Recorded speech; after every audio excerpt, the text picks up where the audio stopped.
You're listening to the Moneyweb Now podcast series with Simon Brown. Live streamed every weekday at 6:30 a.m. It's Thursday, 23 July. We've got a rate decision at 3 o'clock this afternoon. We're getting another hike. I'm Simon Brown, coming at you live and loud from the Moneyweb global headquarters in Johannesburg, South Africa. On the show today, Faheema Adia from Momentum. The Pepkor deal, they're looking to combine their Flash business with Shop2Shop. This creates a 20-odd billion rand revenue business, and one day, perhaps they'll list it. We're chatting with Maahir Jakoet from Old Mutual Global Islamic Equity Fund, understanding Shari'ah investing and how it can be a useful low-volatility tool for investors. And then we're going to chat with Bitexen South Africa, digital ownership and tokenisation of assets, but not necessarily stocks and ETFs. What about wine farms and paddle courts? This podcast is brought to you by Stanlib Asset Management.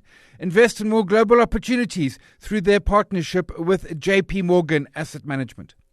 Morning headlines: Moneyweb, Cape Town data center growth puts SA planning rules to the test. Potential legal challenge to latest approval is prompting scrutiny. Business Day, SA salaries are rising, but inflation is wiping out the gains. Paying says average take-home pay down 3.6% from a year ago in real terms. Morning markets, US was red, S&P down 0.1%, Nasdaq 0.5% weaker. The East is all green, Sydney's up 0.1%, Tokyo up 0.5%, Hong Kong up 1 1/3, and Tencent up 1.7%. Commodities, mostly red. Gold futures, 4,133. Brent is the green at 96.41. Platinum, 1,655. Palladium, 1,307. The rand is 16.36, Bitcoin 65,500, and top 40 opening call, a green open, 50 points, 0.05% higher. Moneyweb Now, on the money.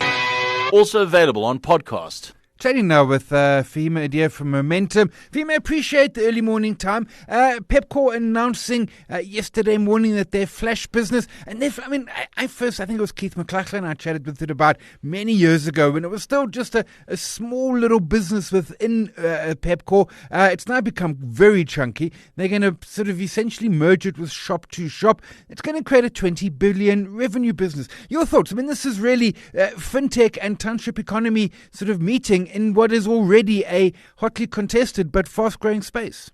Morning, Simon. Yes, I think it does look like quite a positive transaction. I think it really does boost Pepkor's long-term investment case by increasing its exposure to that fast-growing fintech segment and also that fast-growing informal market segment. And it's also quite exciting that there could be a potential listing of this new entity, Fintech Co, later on. Like you said, that transaction involves combining Flash, which Pepkor already owns, with Shop2Shop. And that's a private business that Pepkor actually already has a long-term relationship with. The CEO of Pepkor actually has an interest in it as well, which has been disclosed. And it will create this new entity called Fintech Co. Pepkor will own around 57% of that. But just taking a look at what Flash does in Shop2Shop. So Flash provides digital products on that fintech platform largely for the informal segment, and Shop2Shop provides a lot of complementary services, also focused on fintech, but providing payments, cash management, and other trade services. So I do think this combined entity will create synergies by just creating a larger platform, extending the products and their reach into the informal sector. And Shop2Shop just gets to benefit from Pepkor's massive client base of almost 32 million customers.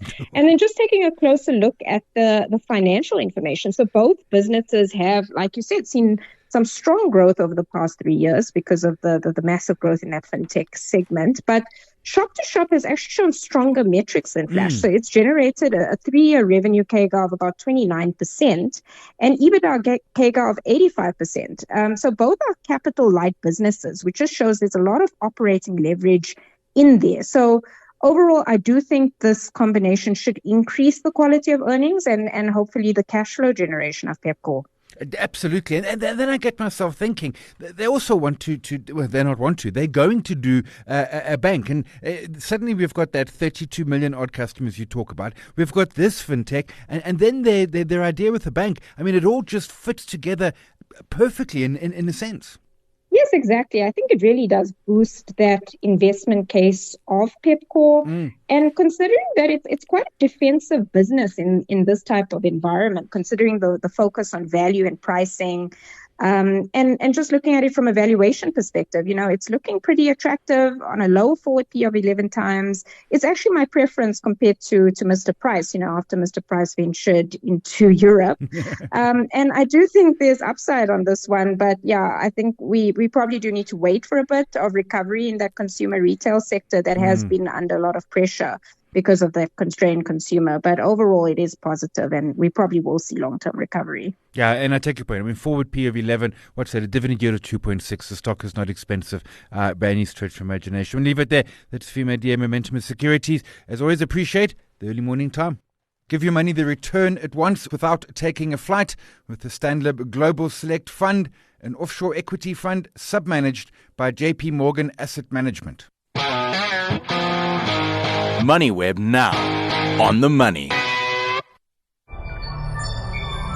Most investors chase what's loud. Old Mutual Investment Group looks for what's been quietly compounding all along. Old Mutual Investment Group Pty Limited is a licensed FSP. Chatting with Maahir Jakoet, he's portfolio manager of the Old Mutual Global Islamic Equity Fund. Maahir, appreciate the time today. I want to drill into the fund that you run, in particular there at Old Mutual. But before we do, to step back a bit and just to have thought around Shari'ah investing and in particular what it is. I mean, in essence, what you're doing in the process is you're doing a scan which will filter out certain types of businesses, which is truthfully what anyone does. Your filter is just Shari'ah compliant. Absolutely. That's exactly what we're doing. So you can call it a rules-based framework. Yeah. Which is very different to a scoring system like ESG. And we often get asked about, how ESG is the fund, or isn't this just similar to ESG? The reality is that ESG is more scoring and we, of course, more rules-based. And that rule, Simon, there's actually a qualitative screen and a quantitative screen. Now, if I asked you, I'm sure you have Muslim friends or you know people that are Muslim. And if I asked you, so if we went and invested in a business as partners, what do you think I would stay away from at the core? Without calculating anything or looking at financials, what would I stay away from? It's going to be, I would imagine, debt-light companies. It's going to be no alcohol, no tobacco, no gambling. And truthfully, I take your point. I would also say that these are, in many cases, I mean, I don't invest in tobacco, alcohol, gambling either. Absolutely. So spot on: alcohol, tobacco, gambling, weapons manufacturing, etc. Yeah. And then it's interesting that you said highly indebted companies. And I guess that there you were thinking about that actually, because the interest component is non-permissible, that's actually a very different rule. Because there is a rule in the quantitative screen that we cannot buy companies that exceed 33% debt to market capitalization or asset value, right? Whichever one passes there. But the important thing there, Simon, is what does that do to an investable universe, right? So, I mean, take all of the global shares that you can think of, and suddenly you just do a screen on the 33% debt, right? It actually delevers the universe. So you sit with a quality subset, right? And when you sit with that quality subset, it does something. And how do we say, okay, well, how does this then perform if we do that? And it's very easy to do this exercise. You just say, there are benchmark providers and, same rebalancing time, same methodology, same Sharia board. And you say, okay, here's the conventional fund and here's the Sharia fund. And now we've applied all of those screening and let's stress test this. And as we stress test, we say, okay, well, we're going to go into a period of crisis. Say, what happened in 2008? Which one performed better? What happened in COVID? Which one performed better? 2022 rate shock. Which one performed better? Middle East crisis, 2026. Which one performed better? So that's one aspect. And of course, I mention these things because the fund is held up better. But even though we're not talking about the fund, we're just talking about these two benchmarks, one conventional and the one Shari'ah, right? Okay, well, in the numbers, it's clear. We see that in the data. Okay, but what about recovery? You also see that, of course, due to certain reasons, that it recovers also a lot better, right? Now, there are reasons for that, because when you start taking all of the banks out and insurers and these heavy leverage businesses, right? Of course, in a liquidity crash or a crisis, it's going to do better. But then also when you do that, it upweights other sectors, right? And fortunately enough, on the global side, it's going to upweight more of the bigger market caps, which are the tech companies, right? And that's had a phenomenal run for the last decade as well. That's actually fascinating. Because the whole time you're talking, I'm thinking to myself, essentially what we're doing is a high quality filter. No disrespect, it's a quality filter, right? Let's get rid of over indebted companies. And then I was going to follow up and say, and do we see any distinction when we move global? And we absolutely do, because suddenly those tech companies are falling into it, because they tick all of those boxes absolutely perfect. The quality box, the exclusions in terms of tobacco, alcohol, gambling, weapons, and the like. So you're in many points, I imagine, and you said for the last maybe decade, you're almost not a tech fund, but a tech heavy fund. A tech-heavy fund, absolutely. So in absolute terms, not relative, we would have more tech than anyone else. But I think the differentiator also for this fund is that when you're covering as many stocks as you do in global, I think, using a systematic process helps. You're still an active manager, but I think using a systematic process helps because you don't require the bums in seats as you would do for a fundamental investor. And I think that makes a big difference. And risk management, right? So when you systematically want to put this portfolio together of quality companies, of course, at the right price, you don't want to overpay. So think about that as an underappreciated quality. When you're putting it together, it's about also putting those safety bands in about the size of per share or the size of the country or the size of the sector. So when you put those limits in and you control for risk, you can get a good outcome, which is exactly what this fund has done, not on a one-trick pony basis. It's outperformed handsomely against conventional funds, conventional benchmarks, Shari'ah funds, and Shari'ah benchmarks. So, our 10-year track record speaks volumes. And it goes to what you said up front as well, is that I'm doing it with less as an investor in the journey. To me, the stress is watching those prices go up and down. I know long term, we all know that, but we also know that it stresses that. And you remove some of that volatility from the equation. So you give me the return without that scary part, which is the volatility. Absolutely. So I think that's extremely important. And there are different ways to do that.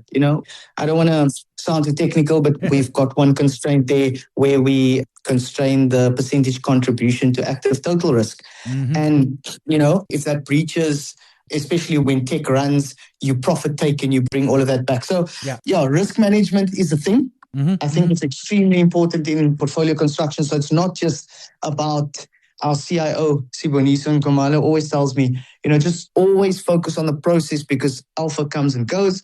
And that's so important because you can do that with risk management.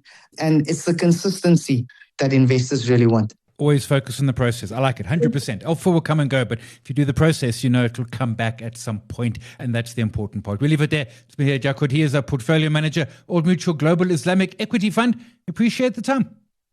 That's how we invest at Old Mutual Investment Group. Finding what repeats when everyone's chasing what's blazing. That's what it means to champion the unseen. Old Mutual Investment Group Pty Limited is a licensed FSP. Sounds like noise, but if you listen carefully, for long enough, something else was always there. Not loud, constant. That's how we invest at Old Mutual Investment Group. Finding what repeats when everyone's chasing what's blazing. What compounds while others looked elsewhere. Champion the unseen. Old Mutual Investment Group Pty Limited is a licensed FSP. The Standard Flexible Income Fund delivers capital preservation and consistent top quartile inflation-beating returns. Let your money keep working with Standard Asset Management even after you retire. Moneyweb now on the money.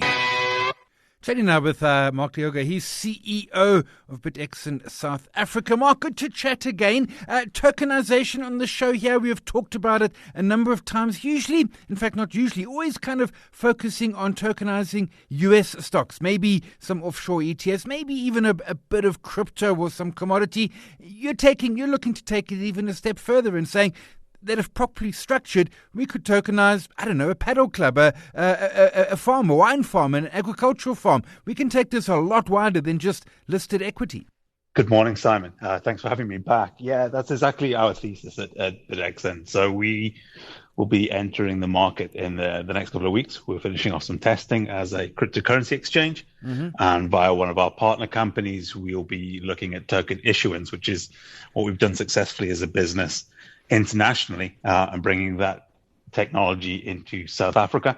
And we hope to do a bit of a show and tell of what else you can do with this technology, not just trying to put a financial asset on the blockchain, but what can you do with a real world asset on the blockchain? So a business that you can feel and touch and consume in South Africa, can that be tokenized, fractionalized, widely distributed for the general population?